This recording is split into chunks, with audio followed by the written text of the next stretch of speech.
Hi Year 10 and welcome to your first remote learning lesson for biology. We're going to be covering controlling blood glucose levels for this lesson and diabetes for next lesson, which is part of the homeostasis topic, and that's covered on paper 2 of your GCSE. So today is lesson 1, controlling blood glucose levels. You'll just need a pen and a piece of paper. So why are we learning about controlling blood glucose levels? So as I said, it's part of the wider homeostasis topic, and homeostasis is all about maintaining the best internal conditions for your health, for your body to work properly, for enzymes to have the right temperature to control and digest things. So that word optimal just means the best conditions. Okay.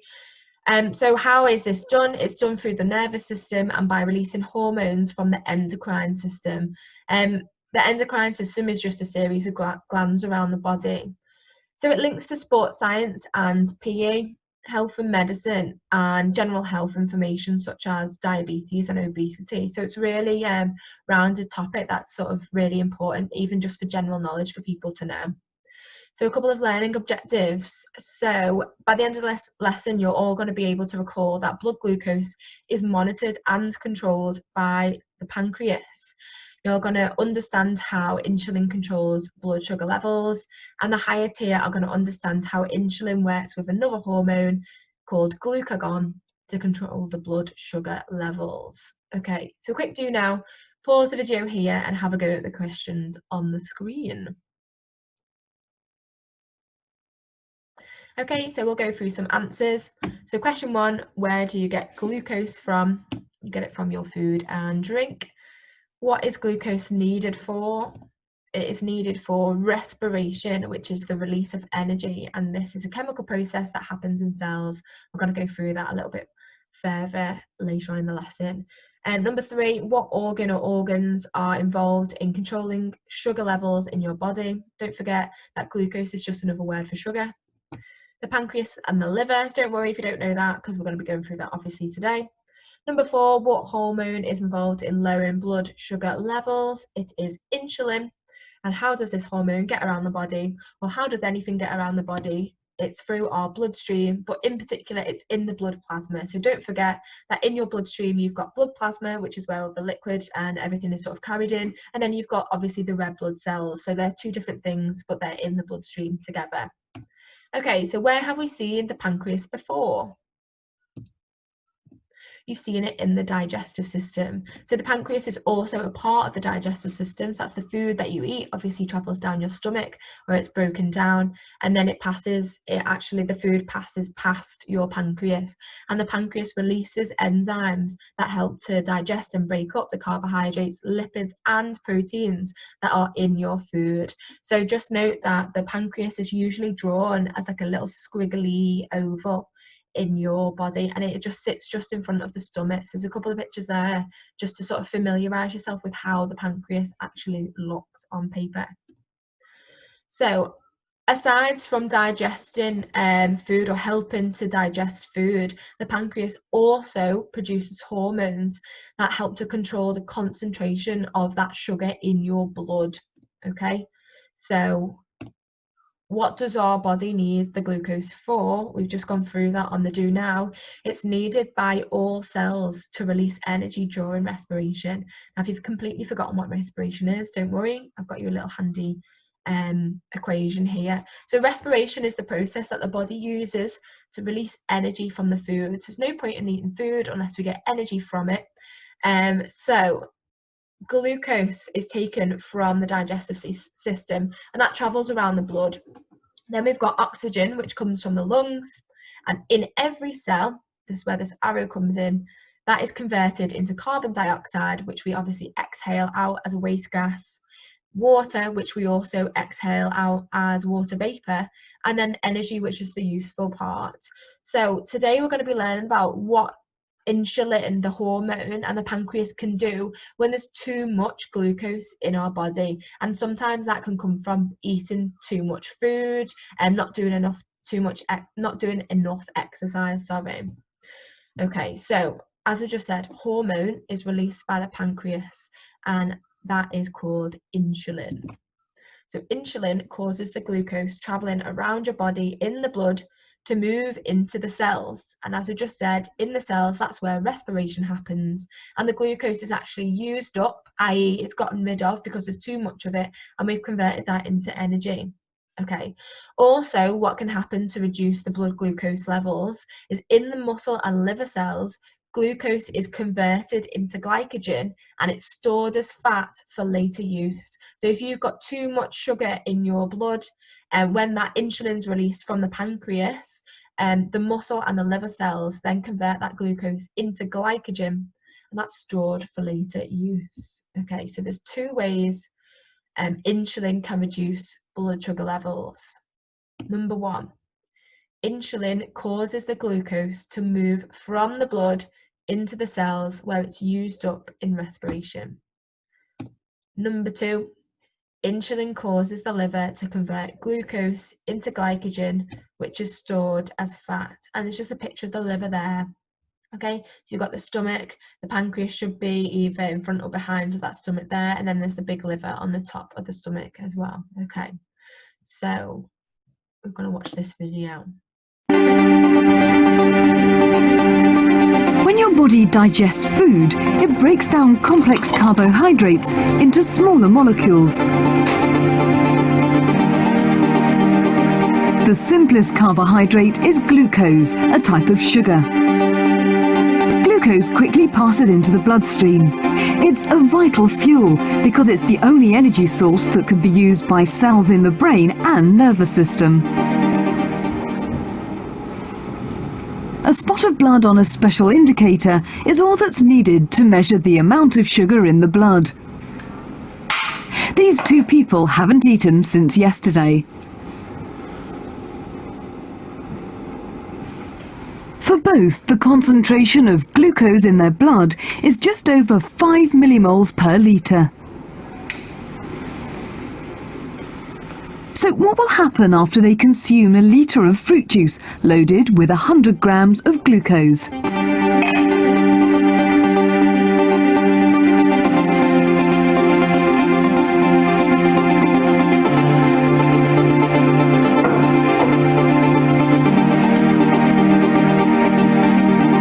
Just 15 minutes later, and their blood sugar has increased to around 8 millimoles per litre.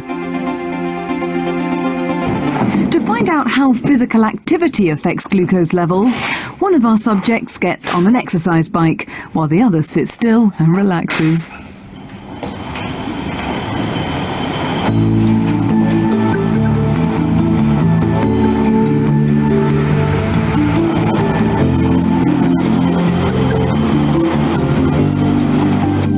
Half an hour later, and their glucose levels are tested again.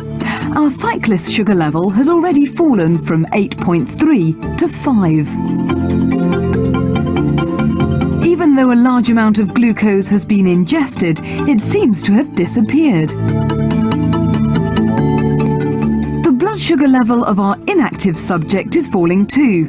The body is regulating the amount of glucose in the blood. The organs involved are the liver and the pancreas. The liver is reddish-brown in colour and is the largest organ inside the body. The pancreas produces enzymes and hormones. If your blood is rich in glucose, it stimulates the pancreas to release a hormone called insulin. Insulin makes the liver remove the glucose and store it as a carbohydrate called glycogen, reducing the amount of sugar in the blood.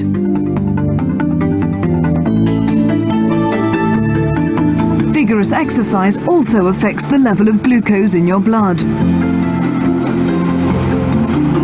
When your muscles are working hard, they're using glucose as a source of energy. The blood sugar level of our magazine reader rises and falls gently. The bike rider's sugar level falls more dramatically. But what if he kept on going? What would happen if too much glucose was removed? Okay, so for this next little bit in the video is just for the higher tier only. But we'll go through the graph first. So there are a couple of reasons why the blood sugar levels after they've drank that fruit juice with the extra glucose in, why they start to decrease. So for this person who's just sitting down reading the book, the orange one, obviously they're the two things that we've gone through already.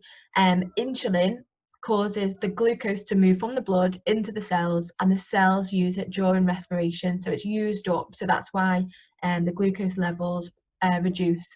Also, the liver and muscle cells start to store that glucose as glycogen. And they start to store glucose as glycogen, and that's stored as fat in the body. But for the cyclist, it's obviously the glucose levels are going down quicker, because we know as we exercise we need more energy. So it's that first part of how insulin reduces the glucose, is obviously more glucose is going into the cells as he does more exercise, because the body needs more energy. So that's why it's done faster, and that sort of links to sort of that idea of obesity. If you do less exercise, then more of your glucose levels in the blood are going to be stored as fat. So this next bit, I'll play the rest of the video, that's higher tier only. So if you're foundation, just cover your ears. When the blood contains too little glucose, the pancreas releases a hormone called glucagon. This makes the liver convert some of its stored glycogen into glucose and increases the blood sugar content, bringing the glucose level back to normal. Okay, so for that last bit, it's literally just the opposite, isn't it? So when there's too much, sugar, insulin's released. When there's too little sugar, insulin stops being released, and the pancreas also releases another hormone called glucagon, and all that does is the glucose that's been stored as glycogen gets reverted back into glucose that goes through back to the bloodstream. Okay, so it's just like a little reverse of that. So we call this a negative feedback loop. Now the bottom bit is just for higher tier only, so we're going to just go through the top bit first, and this is basically what we've just explained, except from it's in like a nice little loop to show you. So we'll go through it together. So rise in blood glucose levels, so that means perhaps you've had something to eat, and we know that in food is the glucose. So if you've got an increase in the blood glucose levels, so we were at normal, but now it's imbalanced, we've got too much. So high blood glucose level detected by insulin secreting cells in the pancreas, because we know that blood flows through the pancreas and they've got receptor cells in the pancreas that can detect that there's too much sugar. So what happens then? Insulin secreting cells of the pancreas stimulated to release insulin into the blood. And let's go this way first. So most body cells take up more glucose, and also the liver takes up glucose and stores it as glycogen. And what happens then? Overall, hopefully homeostasis will return back to normal. Blood glucose levels decline to a set point. Stimulus for insulin release diminishes and the body returns to homeostasis. So that means at this point, insulin's not released anymore because we've hit a nice balance, which is that homeostasis. So just for higher tier, we'll go through this next bit. Okay. So when the blood glucose levels are too low, so we're not on homeostasis anymore, we're not at that perfect level, we've gone too low. What happens is the low blood glucose level is detected by glucagon releasing cells of the pancreas. So glucagon is like the opposite hormone for insulin, but it's also released by the same thing. It's released by the pancreas. So glucagon releasing cells of the pancreas are stimulated to release glucagon into the blood, and this just targets the liver. So what happens is the reverse. The liver breaks down that glycogen which is stored in the body, and it releases it back as glucose into the blood. So now that the glucose is back in the blood, obviously the blood glucose levels are going to rise to a set point, and hopefully that will reach homeostasis, which is that nice sort of perfect, the best sort of level for blood glucose levels in the body. But don't worry about that, that is just higher tier only. Okay, so there's this whole idea of the negative feedback loop. So homeostatic control is achieved by using a negative feedback mechanisms. So that just means if the level of something rises, if it gets too much, the system releases hormones to reduce it again. If the level of something falls, then the system will raise that again. So let's just have a look at this sort of wheel that we've got here. So a change is detected, so either too much or too little blood glucose. Corrective mechanisms are activated. So in this case, it's the pancreas, either insulin or that glucagon is released. Conditions return to a set point, which is homeostasis.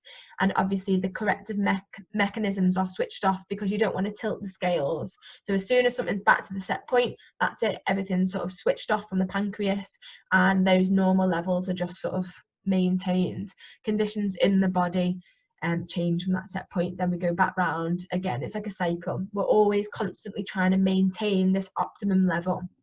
Okay, so control of blood sugar is too high. So this is one for everyone, foundation and higher tier.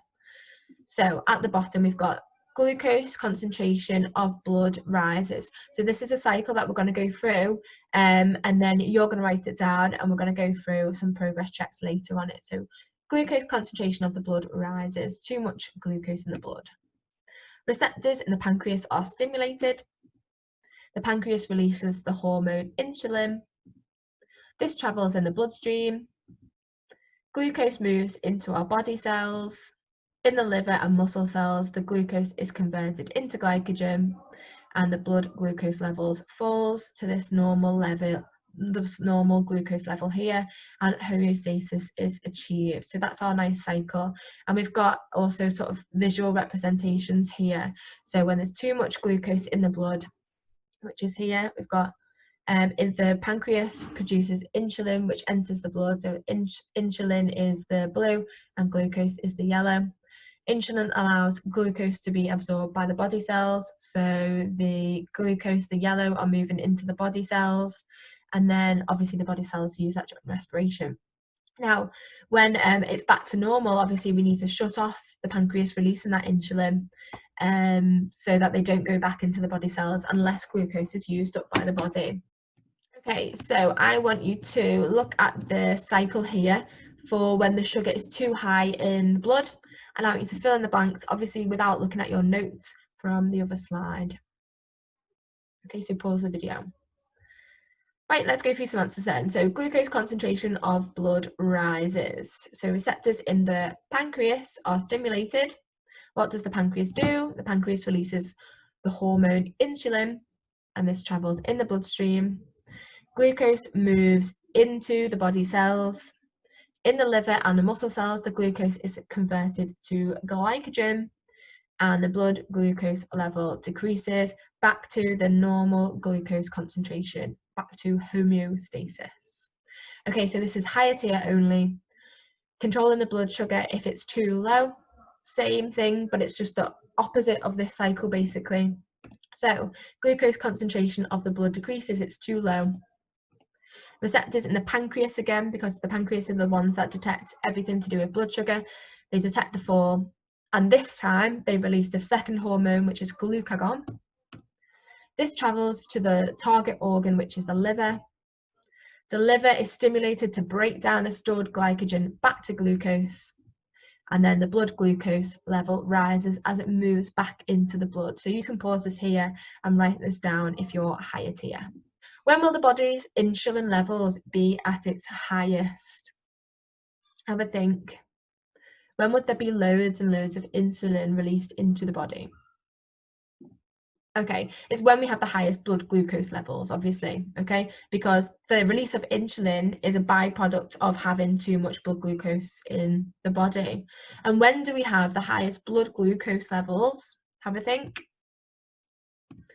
It's when we get glucose from the food we digest. So obviously, like after meals would be the highest.